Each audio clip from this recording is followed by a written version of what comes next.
Hello and welcome to remedial chemistry. तो आज के इस वीडियो लेक्चर में हम लोग पढ़ने वाले हैं इलेक्ट्रोफिलिक एरोमेटिक सब्स्टिट्यूशन। यस, तो आज हम लोग पढ़ेंगे फिनॉल का इलेक्ट्रोफिलिक एरोमेटिक सब्स्टिट्यूशन कि फिनॉल कैसे इलेक्ट्रोफाइल को अटैक करवा सकता है, यानी कि वो इलेक्ट्रॉन दे सकता है। तो चलिए देखते हैं। तो सबसे पहले मैं थोड़ा सा बेसिक आइडिया देता हूं आपको कि कैसे वो इलेक्ट्रोफिलिक सब्स्टिट्यूशन रिएक्शन शो कर सकता है।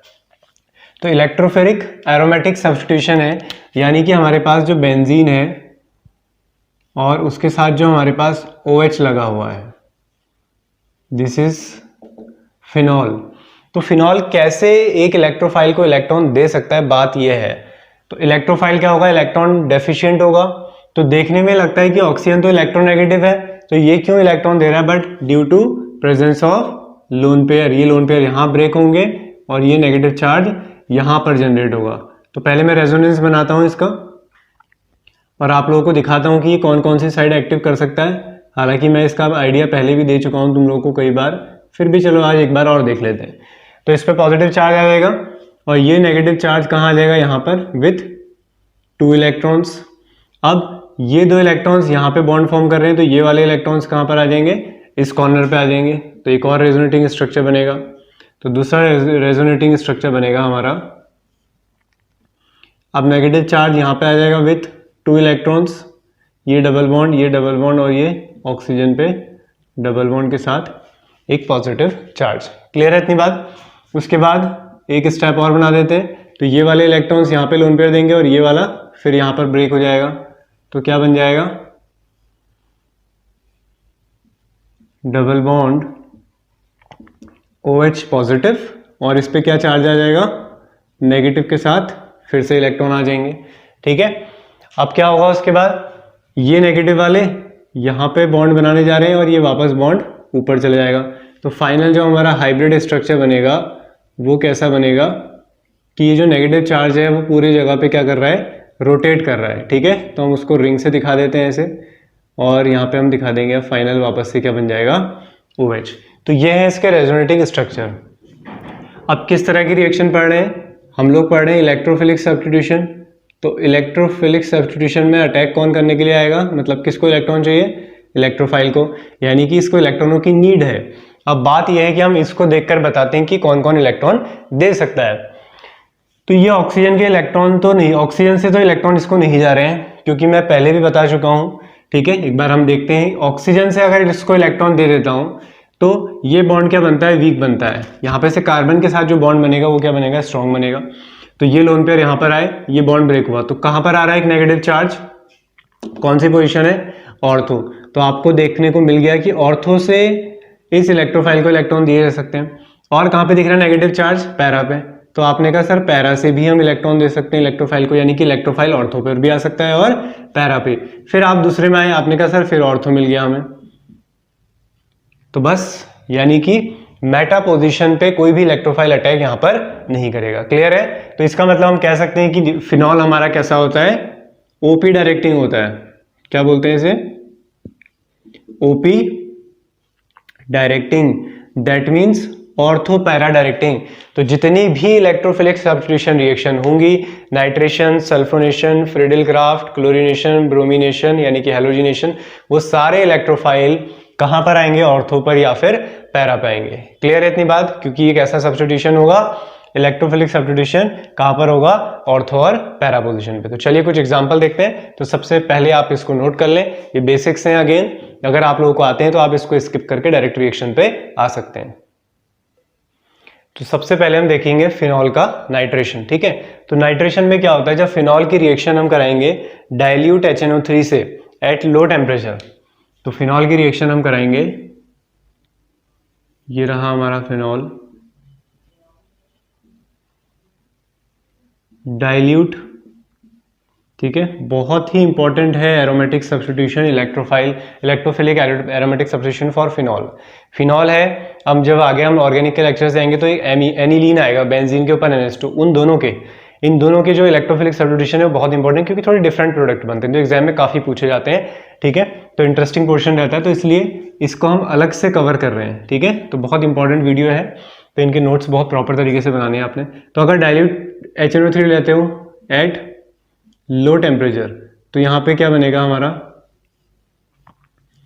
अब मैं मैकेनिज्म तो तुम लोगों को सिखा ही चुका हूँ। अगर आप लोगों को मैकेनिज्म सीखनी है कि सर नाइट्रेशन कैसे होता है, सल्फोनेशन कैसे होता है, फ्रीडल क्राफ्ट कैसे होता है, कोई बेसिक नेम रिएक्शंस, तो आप नेम रिएक्शन की प्लेलिस्ट में जाकर वहाँ पर देख सकते हो। तो ये बेसिक्स मैंने सब कुछ सिखाए हुए हैं कि कैसे होता है। तो डाइल्यूट HNO3 में हमारा जो इलेक्ट्रोफाइल होता है वो क्या होता है गाइज, वो होता है NO2 पॉजिटिव। तो ये है हमारा इलेक्ट्रोफाइल।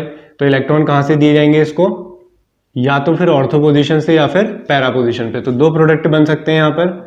एक बनेगा हमारा जो NO2 हमारा कहाँ पर आ जाए, ऑर्थो पोजिशन पे, और एक प्रोडक्ट हमारा आएगा कहाँ पर आएगा, एक प्रोडक्ट एक आ जाएगा आपका पैरा पोजिशन पे। क्लियर है। तो दो मिक्सचर मिलेंगे आपको, ऑर्थो और पैरा। तो नेम लिख लेते हैं इसका, क्या नाम हो जाएगा इसका, इसका होगा ऑर्थो नाइट्रो फिनॉल। और ये क्या हो जाएगा आपका, ये हो जाएगा आपका पैरा नाइट्रोफिनॉल। तो जल्दी से आंसर करो, कौन सी हाइड्रोजन बॉन्डिंग होगी इसमें। देखो इसको ओपन करके बना देते हैं हम। तो ये हाइड्रोजन बॉन्डिंग दिखाई दे रही होगी आपको।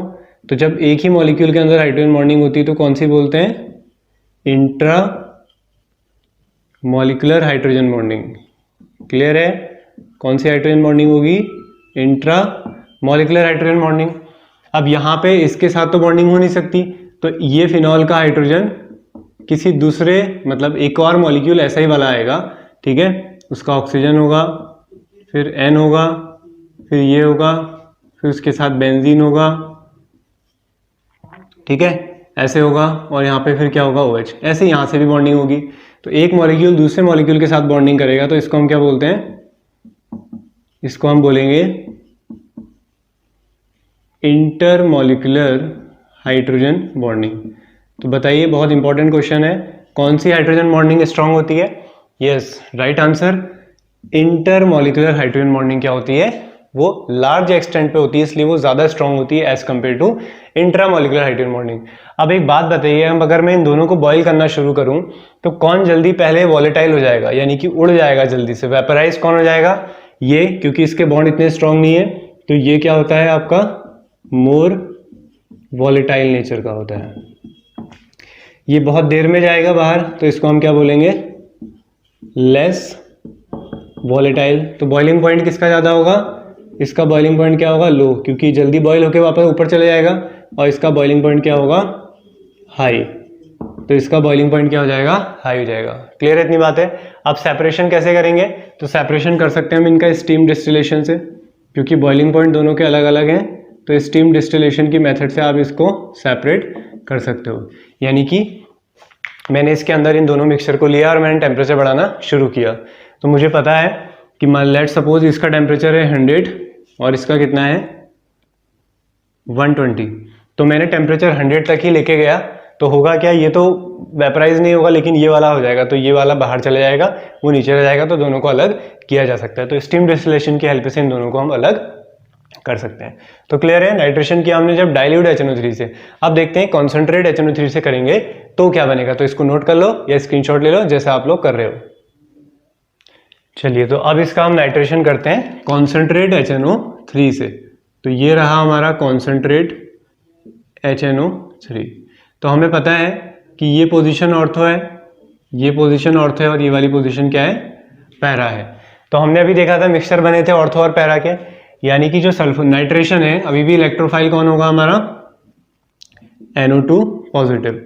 तो NO2 पॉजिटिव यहाँ भी आ सकता है, यहाँ भी आ सकता है, और यहाँ भी। जब हम कंसंट्रेट HNO3 के प्रेजेंस में रिएक्शन कराते हैं तो तीनों जगह पे वो आ जाता है, यानी कि सारी ऑर्थो और पैरा पोजिशन ले लेगा। ये वाली ऑर्थो पोजिशन भी ले ली, ये पैरा पोजिशन भी ले ली, और ये वाली ऑर्थो पोजिशन भी ले ली। तो ये बन गया हमारा ट्राई नाइट्रोफिनॉल। क्या नाम हो जाएगा इसका, इसका नाम हो जाएगा ट्राई नाइट्रोफिनॉल, जिसको हम किस नाम से जानते हैं, पिक्रिक एसिड। तो कई बार बोर्ड एग्जाम में सीधे सीधे कन्वर्जन आ जाते हैं, ठीक है, कंपैरेटिव एग्जाम में भी कई बार पूछा गया है कि पिक्रिक एसिड कैसे बनता है, हाफ रिएक्शन दे देंगे। तो बहुत तरीके से क्वेश्चंस पूछे जा सकते हैं। तो फिलहाल आप लोगों को याद रखना है, फिनॉल का अगर हम क्या कर दें, कॉन्सेंट्रेट यानी कि नाइट्रेशन करा दे कॉन्सेंट्रेट HNO3 से, तो हमारे पास क्या बन जाता है, पिक्रिक एसिड बन जाता है। क्लियर है इतनी बात, इसको नोट कर लो। इसके बाद हम आते हैं हमारे सल्फोनेशन में। इसके बाद हम देखते हैं हेलोजिनेशन।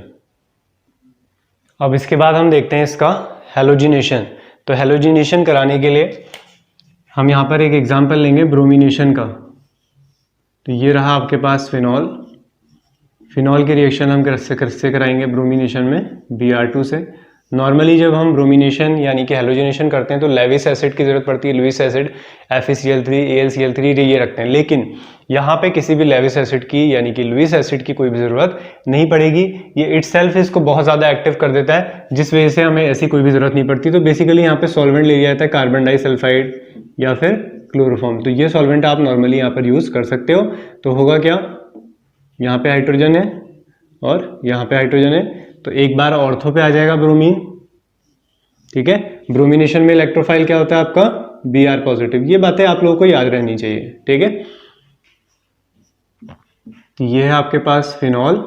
तो एक आ गया आपका ऑर्थो पोजीशन पे Br और एक कहां पर आ जाएगा, पैरा पोजीशन पे। ठीक है, मेजर प्रोडक्ट ऑब्वियसली यही होगा और नाम लिख लोगे इसका, तो 2 ब्रोमो या फिर ऑर्थो ब्रोमो, तो 2 ब्रोमो फिनॉल और ये हो जाएगा आपका 1 2 3 and this is 4 bromo phenol. Clear है? तो ये हुआ ब्रोमिनेशन। अगर इसका ब्रोमिनेशन करा जाए एक्वस ब्रोमीन से यानी कि ब्रोमीन वाटर, किस नाम से बोलते हैं, बहुत बोला जाता है इसे इस नाम से। ठीक है, तो बहुत ही इंपॉर्टेंट रिएक्शन है, इसमें स्टार मार्क कर लेंगे आप, ब्रोमीन वाटर या फिर लिखा होगा Br2 एक्वस। अगर आप इससे रिएक्शन कराते हो तो एक वाइट पीपीटी बनेगा। किसका बनता है वो वाइट पीपीटी, देखो ऑर्थो पैरा, सारी ऑर्थो पूरा पैरा पोजीशन कवर हो जाएंगी। यहाँ भी Br आ जाएगा, यहाँ भी Br आ जाएगा और यहाँ भी Br। तो क्या नाम हो जाएगा इसका, 2, 4, 6 ट्राई ब्रोमो फिनॉल। ठीक है, तो ये वाइट पीपीटी बनता है। इस बात को भी याद रखेंगे क्योंकि बोर्ड एग्जाम में कई बार जो थियोरेटिकल क्वेश्चन आते हैं A B C D 3 और 4 5 मार्क्स के जो क्वेश्चंस बनते हैं, तो उसमें इस तरह से लैंग्वेज लिखी होती है कि जब इसकी रिएक्शन इससे कराई गई ब्रोमीन से, एक तो ये वाइट पीपीटी बना, तो आपसे ब्रोमीन वाटर नहीं भी कहेगा तो भी आप समझ जाओगे कि इससे रिएक्शन कराई गई। ठीक है, या मैं कहूँ आपसे एक सब्सटेंस A है, उसकी रिएक्शन ब्रोमीन वाटर से कराई गई, वाइट पीपीटी बना, तो आप समझ जाओगे कि फिनॉल यूज किया गया होगा। तो इसलिए रिएक्शंस बहुत अच्छे से याद करनी है। रिएक्टेंट क्या है, कैटलिस्ट क्या यूज किया गया है, क्या प्रोडक्ट बन रहा है, यानी कि सब चीजें में बहुत ध्यान से यूज करनी है ताकि कन्वर्जन में कोई भी प्रॉब्लम नहीं हो। कन्वर्जन में प्रॉब्लम तभी आती है, ये चीजें आपको बहुत अच्छे से याद नहीं होती हैं। ठीक है, कहीं ना कहीं पे आप मिस कर रहे होते चीजें, इसलिए कन्वर्जन नहीं होते हैं। तो एक साथ सारी चीजें जब ऑर्गेनिक की आपके ब्रेन में एक्टिव होंगी, चलेंगी, तब आप कन्वर्जन बहुत बेटर तरीके से कर सकते हैं। तो ये हो गया आपका हेलोजिनेशन। तो ये हमारा इलेक्ट्रोफिलिक एरोमेटिक सब्स्टिट्यूशन तो पूरा हो जाता है। ये 2 रिएक्शन सीखनी है तुम्हें बेसिकली, जो थोड़ी डिफरेंट है। बाकी सब आपको वैसे ही मिलेंगी जैसे और इलेक्ट्रोफिलिक सब्स्टिट्यूशन रिएक्शन मिलती है। ठीक है, अब कुछ 2 रिएक्शंस में आपको पढ़ा रहा हूँ, बहुत ज़्यादा इंपॉर्टेंट है। हालांकि मैकेनिज्म नहीं है, बहुत ईजी रिएक्शंस हैं बट इंपॉर्टेंट बहुत है। ठीक है, तो पहली है reaction of phenol with zinc dust. तो जिंक डस्ट के साथ रिएक्शन करानी है हमें इसकी। तो ये रहा आपके पास फिनॉल। फिनॉल की रिएक्शन आप करा दोगे जिंक से, तो होगा क्या, बहुत इजी रिएक्शन है। Zn और O को अलग कर दो तो सिर्फ क्या बचेगा, H यानी कि बेंजीन। तो बहुत ही इंपॉर्टेंट कन्वर्जन है। डायरेक्ट देखो आपने फिनॉल से क्या बना दिया है, बेंजीन। कोई रिएक्शन नहीं देखी है अभी तक ऐसी। ठीक है, ऐसे ही एक रिएक्शन और देखनी है, वो तुम्हें याद कर लेनी है as it is, oxidation of phenol. Oxidation of alcohol तो हमने पूरा डिटेल में पढ़ा ही है। ठीक है, इतने सारे ऑक्सीडाइजिंग एजेंट सिखाए थे मैंने तुम्हें। ऑक्सीडेशन ऑफ फिनॉल, इसको एज इट इज़ याद कर लेना है, कुछ भी ज़्यादा नहीं है इसमें, ना तुम्हें कुछ ज़्यादा समझना है, तुम्हें एज इट इज़ इसे याद करना है, ज़्यादा दिमाग इसमें नहीं चलाना है। ठीक है, तो फिनॉल की रिएक्शन कराते हैं हम Na2Cr2O7 या फिर K2Cr2O7 ज़्यादा सुनते हो तो वो लिख सकते हो, K2Cr2O7। और एसिड डाल देंगे इसमें। ठीक है, तो एसिडिफाइड K2Cr2O7 या H2SO4 लिखा हुआ मिल सकता है। तो देखो बहुत अच्छा सा कंपाउंड बनेगा एक, बिल्कुल अलग। तुम्हारी सोच से परे ये, ठीक है। तो इसे बोला जाता है बेंजोक्विनोन। तो इसका नाम भी याद रखेंगे, बिल्कुल डायरेक्ट पूछा जाएगा अगर पूछा गया तो एग्जाम में, घुमा फिरा के कुछ नहीं पूछा जाएगा इसमें, डायरेक्ट। तो बेंजोक्विनोन, क्लियर है। तो इतनी रिएक्शन है आपने देखनी, तो दोनों ही बहुत इंपॉर्टेंट रिएक्शंस हैं, ठीक है। तो जिनमें मैं बोल रहा हूँ इंपॉर्टेंट है, यानी कि वो किसी ना किसी बोर्ड एग्जाम में बार बार पूछी गई है, तो आप लोग उनको लिख लिया करें वहाँ पर बोर्ड एग्जाम, ठीक है। और जिनकी मैकेनिज्म तुम्हारे बोर्ड एग्जाम में आती है वो मैं बता देता हूँ, और जो सिर्फ नीट और जेईई की प्रिपरेशन के लिए सीखनी है वो भी मैं क्लियर तुम लोगों को कर देता हूँ हमेशा की तरह, ठीक है। तो यहाँ पर ये लेक्चर हमारा कंप्लीट होता है। इलेक्ट्रोफिलिक एरोमेटिक सब्स्टिट्यूशन हम लोगों ने देख लिया है। तो अगर वीडियोस पसंद आए तो लाइक करें, और अगर आप लोग चैनल पर नए जुड़े हैं, आज ही वीडियोस देख रहे हैं, तो आप लोग इसको सब्सक्राइब कर लें ताकि और नोटिफिकेशन आपको मिलते रहें और आप लोग वीडियोस देखते रहें। Thank you very much.